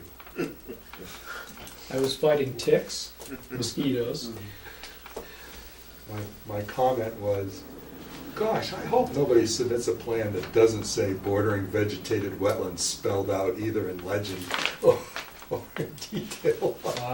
Yes, the wetland will be revised to identify, to revise the indication, indicate as a wetland boundary on the plan to bordering vegetated wetlands. Okay. And the other thing was, I believe we identified the fact that there were some improper abutters listed there. We had some Newberry butters Yes. identified, where in fact none of these parcels, actually they only abut Georgetown That's right. and then the town of Raleigh. Byfield though, I saw. No? I don't know. Not these physical All right. parcels that we've. All right, because I was looking at the map Yeah. quite closely, couldn't Yeah. figure out where he's gonna build anything, that's why I asked my original question. Yeah, But I did see Newbury, we got a couple ancillary butters there that need to come out of it. yeah, okay. Yeah, so we need that corrected, we need the legend correct. Now, Yeah. are you not intending to depict buffer zone line at all? We will. I understand. Yes. Will that be depicted on Yes, this correct. plan set? Yes, so the 100-foot buffer zone, which is a resource area in accordance with your bylaw, will be shown on the plans. Well, it usually goes hand in hand. If you're doing the BVW, it's, Agreed. Yeah, it was yeah. an oversight. Yep, no, that's fine. Now, in actuality, so the stream resource that we saw out there, actually, there's sort of, So it was we're not gonna get into perennial or intermittent at this point in time, but we're just gonna talk about the fact that there was a defined channel that sort of originated over in this area, worked its way down here. They did show it there. We also identified the fact that this uniform continuous stone wall, in fact, doesn't exist, and so I'm sure that's going to be modified too. from here to here. There's sections here that aren't a stone wall. This goes down, and then I believe it goes up through here, and then goes out into this area where there's another intermittent stream channel that works its way from the wetlands towards Georgetown, originating from Georgetown, that apparently comes down in here. We're not confirming or denying any depiction of those, but I just said that when it comes time for their proposed project, and since we had the wetland scientists right out there, that they might as well address that. And so I actually intend to review that delineation if that's in the submittal of the notice of intent for the work activity. So I'm going to recommend that the commission, that in the issuance of an ORAD tonight, that we only confirm the revised BVW delineation and the depiction of the 100-foot buffer zone, and just make the statement that there are other wetland resource areas on these parcels that are not, the delineation is not being confirmed by this decision. So, yeah, you folks mostly need to work with where the BVW is and the associated buffer zone to know what's going on, to know about fee structures and stuff like that. You have that by next meeting? Well, no, actually, I'm going to give him 14 days because they've okay. got all the stuff, and he just needs to turn on, and do a few the layers turnaround and time stuff would be like real that. short. The bank's already been delineated, making the plan edits will be easy. Yeah, so I'm just going to ask the commission to vote with the contingency of review and approval of the revised plans coming in. So at that point, I will look down this end of the table at Howard and say, I'd like to make a motion.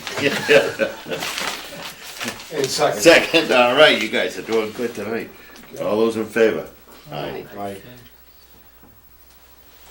Unanimous then. Yeah.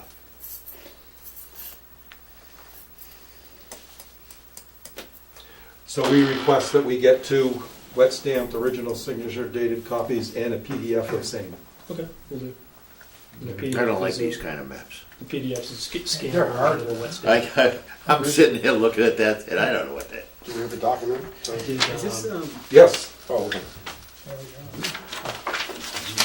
So somewhere in that piece of property will be solar panels, if life was to go the way you want it to?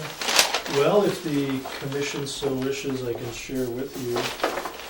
Anything. Yeah, we'd like to just take it to the end of A concept which has been ever-changing, which is making my life very difficult. Because I can't design to a moving target. What, they're changing on these? Yeah, Really, in what way? well, Someone told them about the bylaw fee. Oh, that's yeah. that's kind of part of it. No ground disturbance here, yeah. So there's a certain threshold the applicant needs to meet in order for it to be financially viable. And the rule of thumb is 5 acres per megawatt.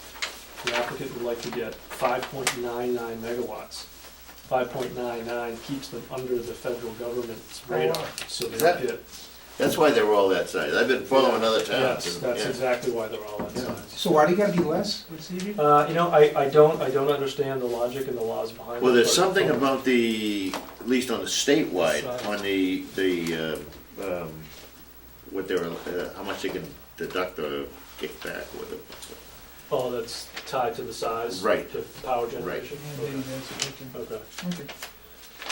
In other words, it peaks out after a certain megawatt and then. It's probably, it's five, it's increases got it, the yeah. 5.99. So, this was the original concept. It was to come in off Brook Street with 3 wetland crossings. This is an island for all intents and purposes. It's about 3.6 acres. And the second site was the match, essentially matches like this.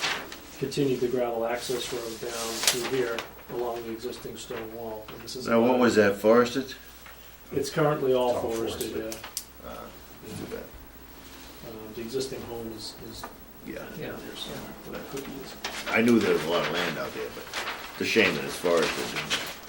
So as of this morning, the concept has changed. So we're not coming in off Brook Street anymore. I don't, oh, you know what, I may have drawings to show you.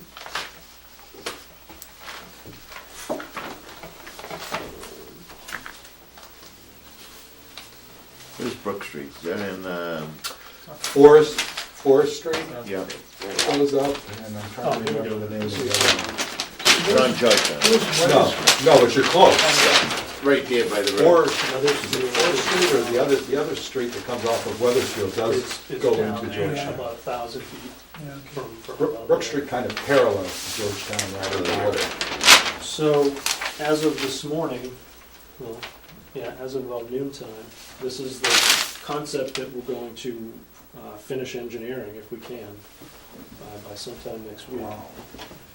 So That's totally different. it is, yeah. Yeah. So, but the benefit is there's only one crossing as Yeah. opposed to 2.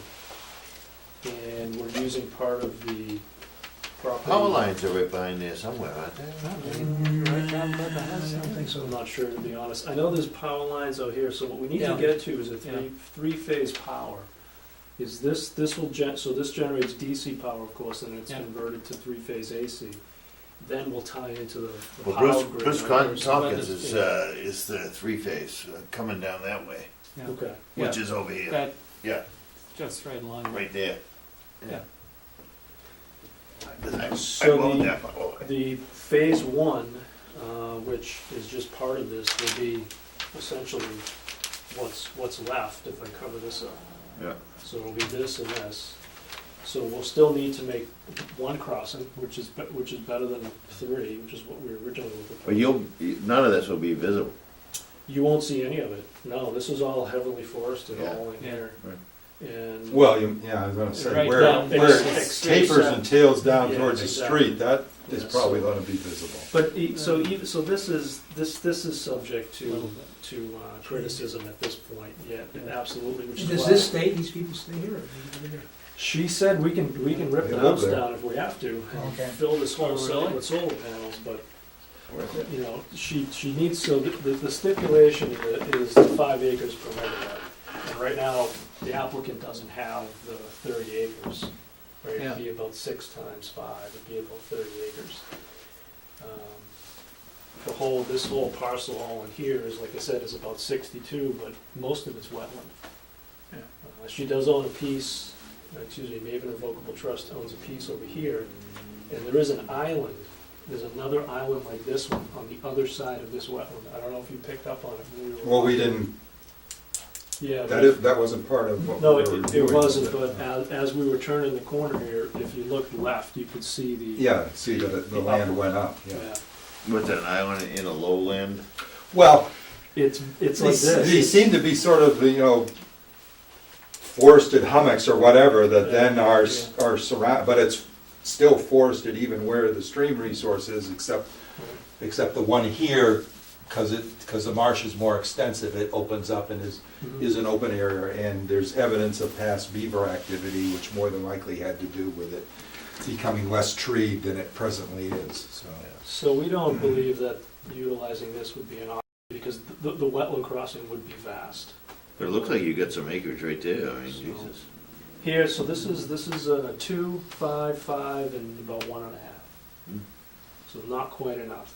It's about 10, 12, about 13 and a half acres or so, so shy of the mark by quite a bit.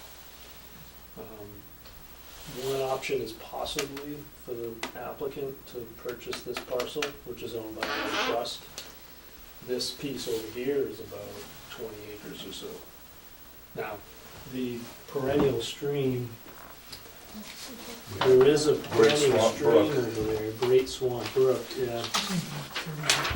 This is the USGS map. So Yeah.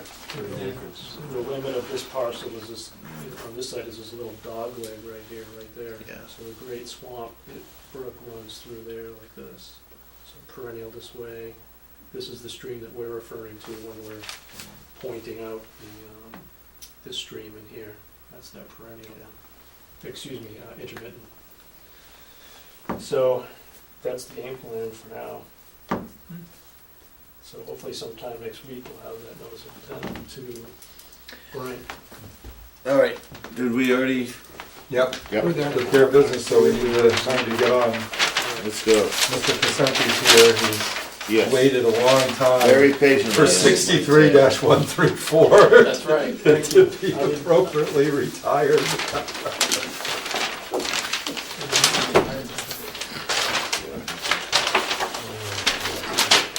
Thanks for the info on that.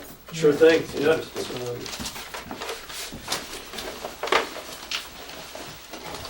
Is this a certificate of compliance request? Yeah, let's jump right to that. 944 Haverhill Street, there's two of them. Yes. Let's A do certificate of both of those. Compliance request, DEP 63-0134 at 944 Haverhill Street, map 4, parcel lot 15, Lawrence Consenti. Oh, you got several here, okay, good. Can I read This- this one at the same Pardon time? me?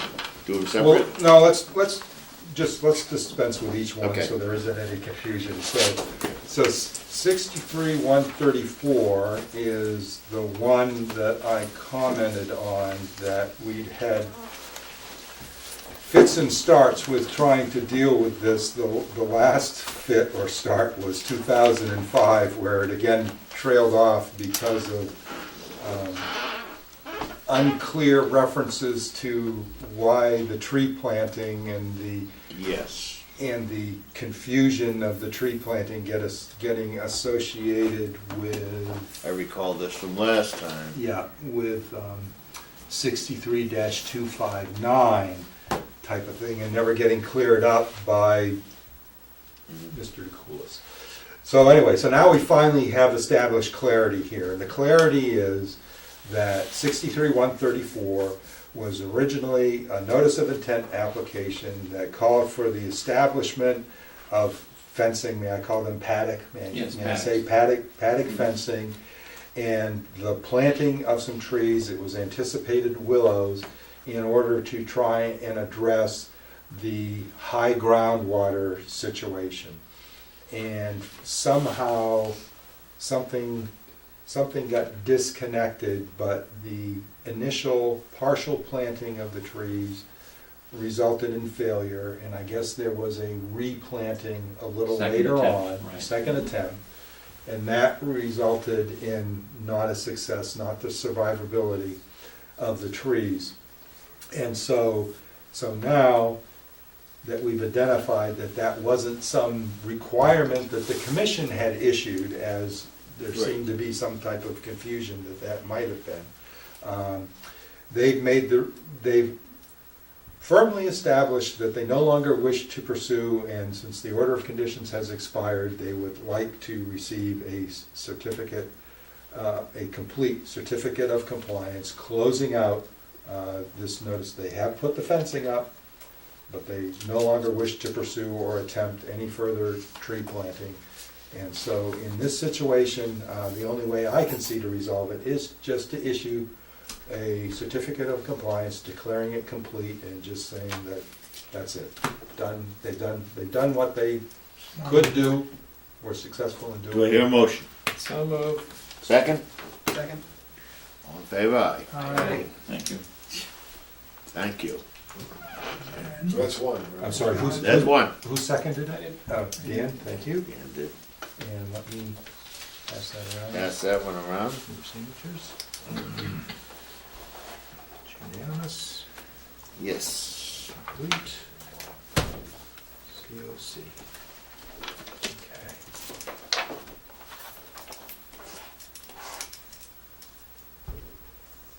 Now, I didn't revisit the property because I didn't feel there was any need to. I had been on the site, especially through the emergency certification when we had the frozen transmission Oh, that's right. line or whatever, which at that time I had seen what was going on and seeing that the second tree planting attempt had resulted in failure. What about the next one?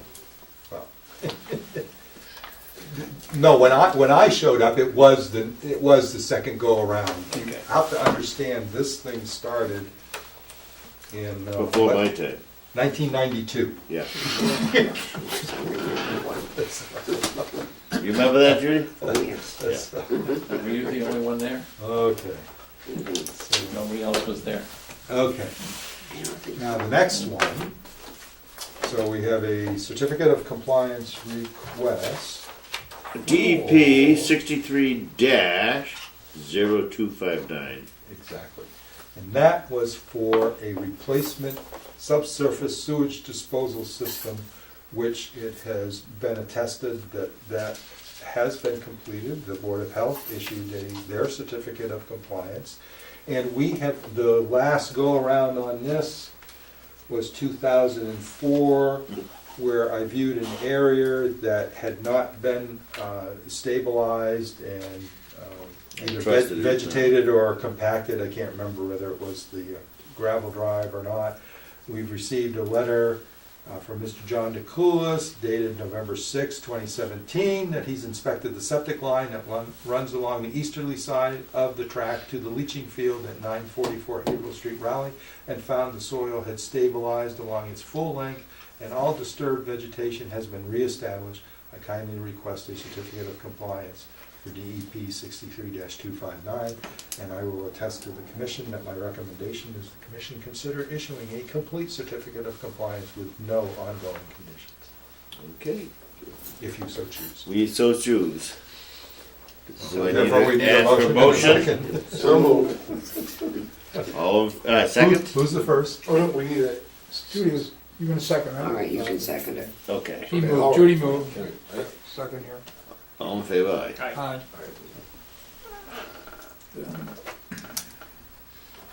It's unanimous.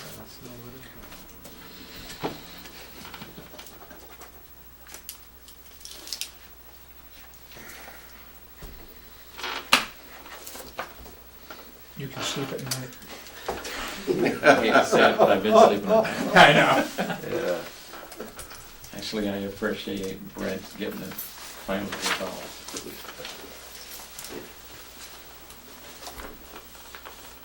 Yeah, this one was only from 1999, I mean. Please.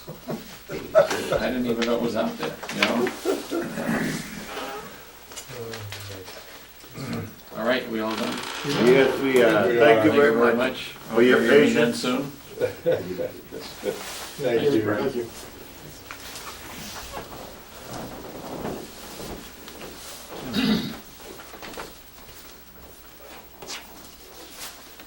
Okay. We've got a lot of exercise on that site.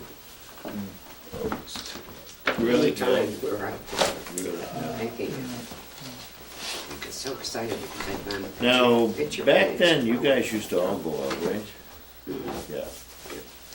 It did help, Yeah, it does. at least It for does. me to actually see. Well, Maps. I do that anyways. Yeah. I go out, take a look, just because I want to know. It makes it more real to me because I don't get the proportions I see in the maps. Yeah. Don't translate. very well for me.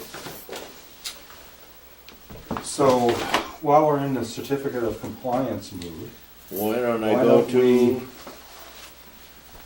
what's the next? 1920-16 Central Street?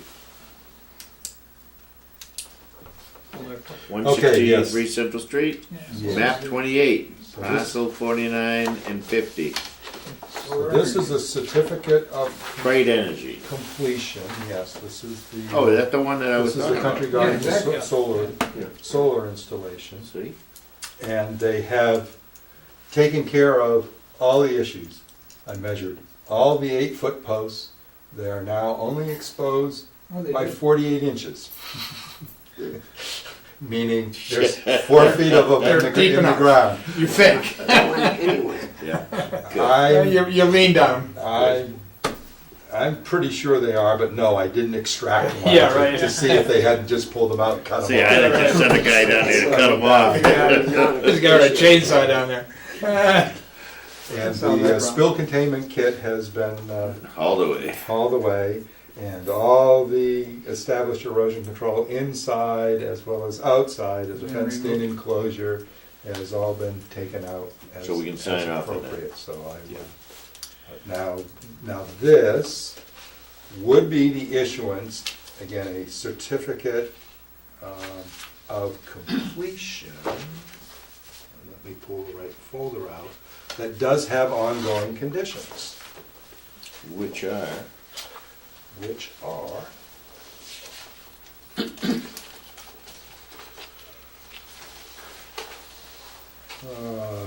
say driveway access system shall be constructed as a pervious gravel drive. If they wish to change it, pave it, they need to come back to the commission.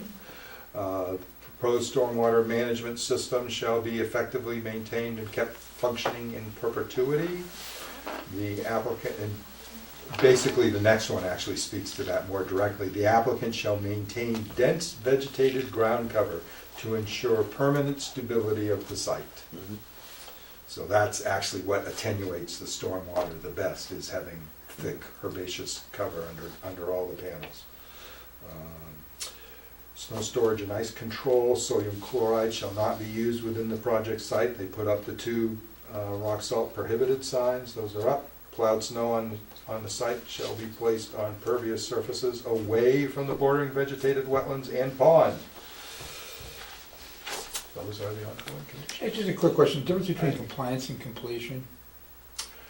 We use the term for our stormwater management permits as a certificate of completion because there's enough confusion under the Wetlands Protection Act where we use certificate of compliance, and the Board of Health also uses certificate of compliance for certification of Title V systems have been correctly installed and put Yeah, in just place. wondering what the difference is. So this is Do I hear such No a- difference other than I chose a different word, so we.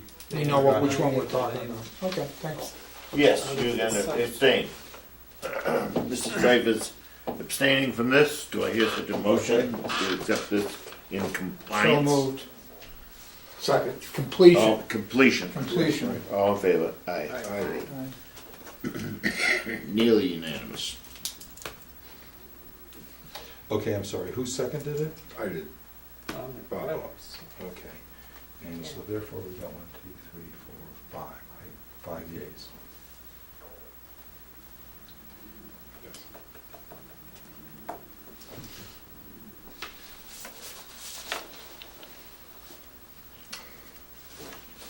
Now, while that's being signed, this is an order of conditions that was appealed by the abutters to DEP.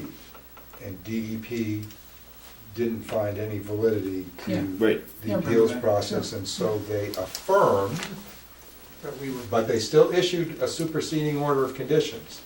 Wait. Now, that superseding order of conditions is only under the Wetlands Protection Act. It did not affect the fact that our order of conditions that we issued was dual, was under both state law and municipal bylaw. And so, even though I'm not sure that the applicant quite understands that, I'm going to request that the commission consider tonight issuing a bylaw-only certificate of compliance for the Yes. bylaw portion of that issued order, so we can send them a document. Understand it as, so, yeah, right. Do I hear such a motion? Just want to get a certificate of compliance. This is because of Bylaw they only. trying Our to bylaw. supersede us. Yeah. Right. Do I hear such a motion? So moved. Second? Second. All in favor? Aye. Aye. With one Yeah, abstaining. yeah, some yeas. Oh, that's not too bad, 9:30. Whoops. No. That's not. Already did that. Signatures, everything, yeah. So they're generating power that the town's buying, right? I think we're doing pretty good. That was great. Although Raleigh Municipal Light said that there's certain restrictions or quotas or whatever As to how much they can within take. certain year periods or whatever, so there apparently is some type of, Yeah. there's They've some type of changed the process, rule. so you can't exactly just go out and start putting up solar panels willy-nilly and, Well, plus Raleigh Getting in on whatever. Raleigh doesn't follow the rest of the state, Raleigh and Ipswich and several other private, Because we're private, yeah. yeah. Yep. 'Cause we're- But no, I think they're helping. I think they're doing pretty good. I thought that was a perfect place to put those. Oh, I think, Even compared to I was just purchases. talking to Sam, I think it's, I go by there, I look down there, it's beautiful. That was perfect. we only had like 4 trees cut. And that That's was- what I'm saying, and compared that to was what may because have to of the happen overhead here. power And that- lines, it I had mean, nothing to do with putting. I used to panels. mow that field every couple of years for him and mow it back, Yeah. because that's the type of work I did, and that was a very unproductive field. Oh, it didn't make it. It really, It wasn't good ground. No, it was wet, and, you know, it was, it wasn't What? good. It was just not, at least for his type of plants. Would have been good for pumpkin squash and corn. I'm not going. Yeah, it's a person, he's taking it personally now. Yeah. It was very productive for us. Well, yeah, for. If you knew how to farm it. Yeah, Nursery stuff. for what he was using, yeah. All right, is there anything So, else? well, yes. So What was the other thing? I did, when we just did Yeah. the ANRAD for the Maven Revocable Trust for Raleigh Solar LLC, I didn't bother to bring up that in reviewing files, there's an outstanding enforcement matter that had an order of conditions issued to it that hasn't been closed out. And there also was an issued order of resource area delineation back in, what was the date on this thing? Let me just look. Back in 2007. Now, since 2007, DEP's made the decision that an order of resource area delineation is just the same as an order of conditions, and it needs to be recorded at the registry. And then that you also need, when it expires, you need to request a certificate of compliance. Now, this is on that land we just talked? Yeah, Yeah. exactly. But different, but some of the portions of it the same, some of the portions of it are different. But, so what I said to them was in them moving forward with doing this wetlands delineation, this ANRAD, and then seeking to submit an order of conditions, I said, you gotta have these old things cleaned up. I said, the commission's policy is not to start issuing new permits without old ones being rectified and closed. So with the ORAD, I'm requesting the commission consider and vote on issuing tonight a certificate of compliance that states the order of resource area delineation. It is hereby certified that the wetland resource area delineation for the above referenced order of conditions has been satisfactorily completed. That means that it reached its expiration date without them requesting any type of extensions and stuff. This is probably just a little extra, but I'd rather see everything closed out before we get into something new like that large proposal where there might be, Okay. other, So do we vote on that? yeah, motion. If Mo- someone would care to make a motion, again, it's closing the ORAD with a certificate of compliance issuance. Do I hear such a motion? I'll make that motion. Because Sam is gonna probably abstain from this one. No. No, No, this is 623 Weathersfield Street. isn't it? Oh, okay. He isn't in a butter or connected to it. So we need a I'll second. second it. Oh, there we go. Give me just a Perfect. second here, I gotta match up the numbers. Okay, I'm sorry, who moved? I did. Bob Garner, okay, I guess. what's this other one? Johnny Blanchard driving down the street and it's right on a lawnmower. I have no idea what for. 9:30 at night. Okay, so that's unanimous.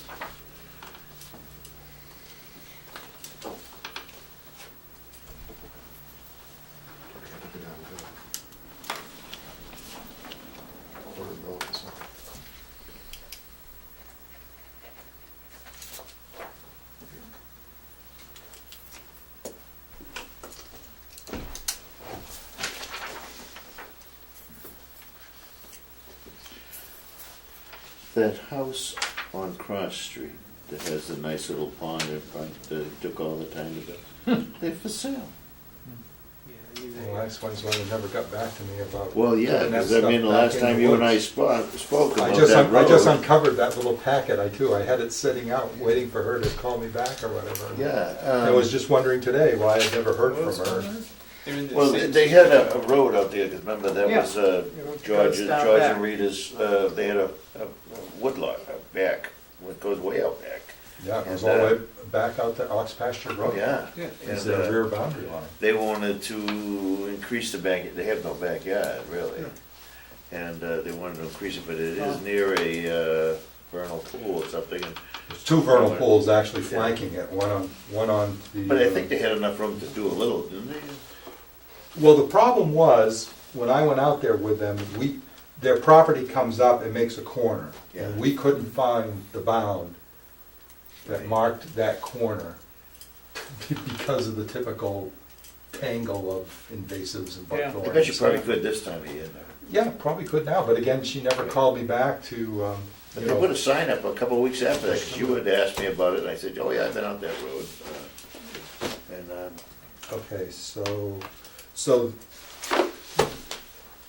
so the commission, so when we did the original, or excuse me, the first 2007 order of resource area delineation, I found when I was out walking the boundary line that they had had some replacement septic system work done that had gotten down and intruded into bordering vegetated wetlands and had been left with all this unstabilized bank and various cut brush and tree trunks and stuff was thrown over. It was off the edge of a paddock. They had, the paddock fence was rotting over, whatever.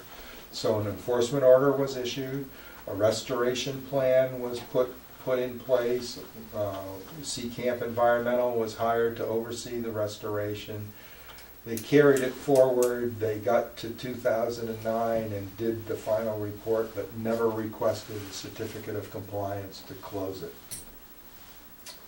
As well as the fact we've also, since that time, also made it a policy to issue a return to compliance letter. So, what is left to do out there is to re-establish the paddock fence and put the no cut, no disturbance signage on some of the uprights of the paddock fence. So I'm asking the commission tonight, and they've got the fence company hired. they don't use that paddock anymore? Well, it hasn't had a paddock fence on it, so no, the paddock hasn't been being used because it was no longer fenced. Wow. But what they have left to do per the Yeah. order and the enforcement matter was to get the fence reestablished and then put our signage on there.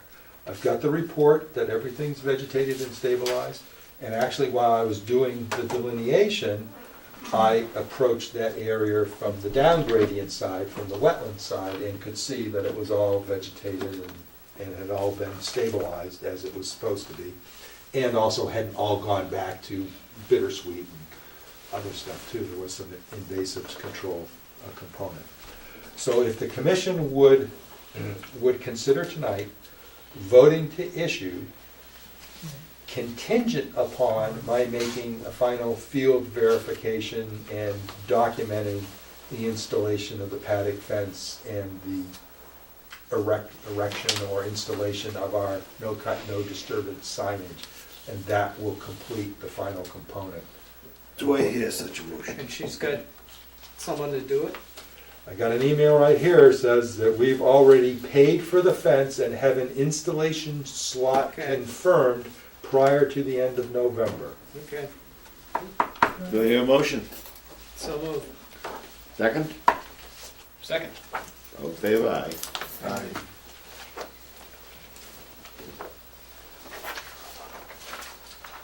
So this is, and because this is contingent, Yes.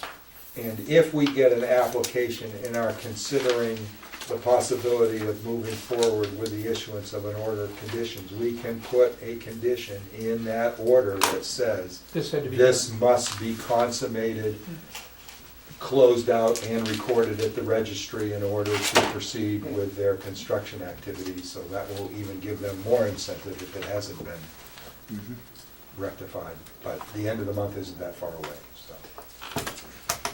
Okay.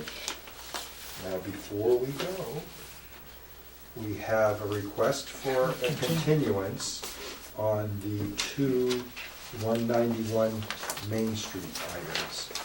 We have Continue notice for intent for an application. This is to allow the completion of the technical review of stormwater management. Pine Grove Elementary. Yeah, So yeah, you- under both the stormwater. Yes, permit stormwater Separate management motions. and the, Yeah, okay. two motions. Or you could just make a motion that covers both. since Why it's don't we make a just motion to continuation. cover both of them for the, let's make it for the December 5th, 2017 meeting. Yep. For both the stormwater management and